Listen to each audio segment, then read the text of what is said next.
সংশোধন ব্র্যাকেটে সংশোধন অধ্যাদেশ 2025-এর খসড়া নীতিগত ও চূড়ান্ত অনুমোদন হয়েছে। দ্বিতীয়টা ছিল মানব পাচার ও অভিবাসী চোরাচালান প্রতিরোধ দমন অধ্যাদেশ 2025-এর খসড়া চূড়ান্ত অনুমোদন হয়েছে। আর তৃতীয় ছিল রাজধানী উন্নয়ন কর্তৃপক্ষ অধ্যাদেশ 2025-এর খসড়া নীতিগত ও চূড়ান্ত অনুমোদন হয়েছে। আর 4 হচ্ছিল জাতীয় মানবাধিকার কমিশন অধ্যাদেশ 2025 এর সংশোধন প্রস্তাব নীতিগত চূড়ান্ত অনুমোদন হয়েছে।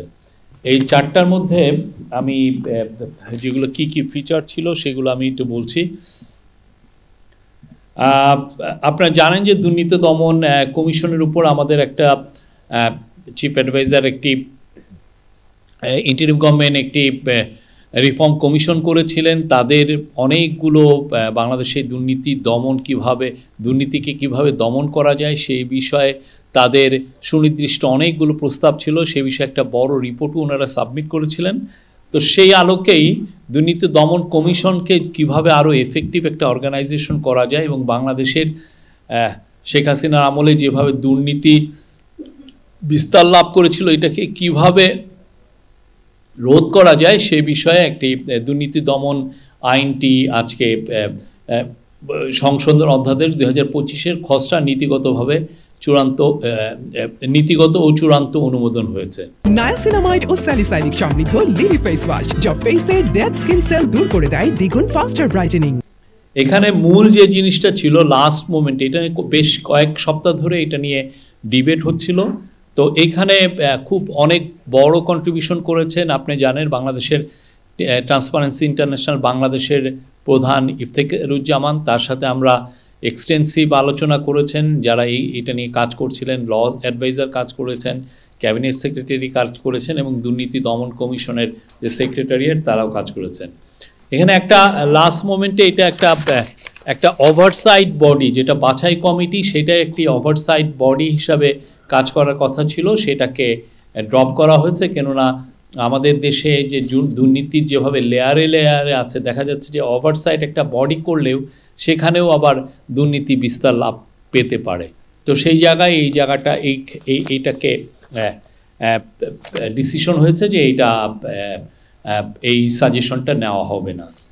আর হচ্ছে এটা একটা 5 জনের কমিশনার, 5টি কমিশনার থাকবেন। তার মধ্যে অ্যাটলিস্ট একজন থাকবেন যার আইটি ব্যাকগ্রাউন্ড আছে। জানেন এখনকার যে দুর্নীতি অনেকাংশেই অনেক বড় দুর্নীতি আসলে আইটির সাপোর্টে করা হয়। আমরা যত ক্যাশলেস সোসাইটিতে ঢুকছি, ক্যাশলেস ট্রানজ্যাকশনে ঢুকছি, দেখা যাচ্ছে যে অনেক দুর্নীতি যেটা আপনি আর সেই আগের মতো টাকার বস্তা নিয়ে দুর্নীতি হচ্ছে না, কিন্তু আপনার নিমিষেই একটা ক্লিকের জোরেই এখানের 10,000 কোটি টাকা আরেক দেশে চলে যাচ্ছে। তো সেই জন্য একটা এক্সপার্ট নেওয়ার কথা বলা হয়েছে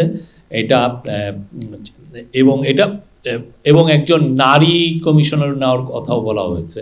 তো আর হচ্ছে যে আরও 2টা প্রস্তাব লাস্ট মোমেন্টে এসছে, সেটা হচ্ছে যে তাদের কাজের প্রতিবেদন, দুর্নীতি দমন কমিশনের কাজের প্রতিবেদন এখন থেকে তারা 6 মাস ষান্মাসিক, মানে 6 মাসে অনলাইনে পোস্ট করবেন।